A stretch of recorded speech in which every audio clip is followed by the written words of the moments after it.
Welcome to Pindar Poetry. We hope you learned something new.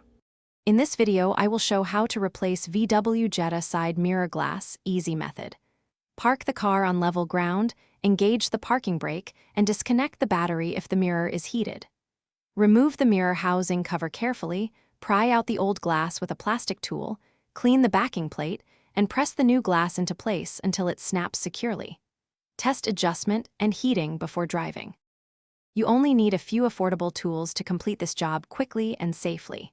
Use a plastic trim tool, a flat screwdriver wrapped in tape, and gloves to protect your hands. Verify the replacement glass matches your vehicle and includes necessary clips or adhesive. Work patiently when removing the old glass to avoid damaging the motor or housing. Once installed, reattach the electrical connector and test the mirror. Start by gently heating the glass edge to loosen the adhesive without overheating the housing.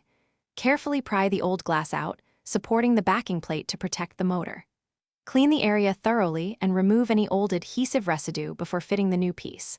Align the new glass, press evenly until you hear the clip snap, then reconnect power and test mirror movement and defrost. Small adjustments now prevent problems later on. Thanks for watching. Consider subscribing if we helped you.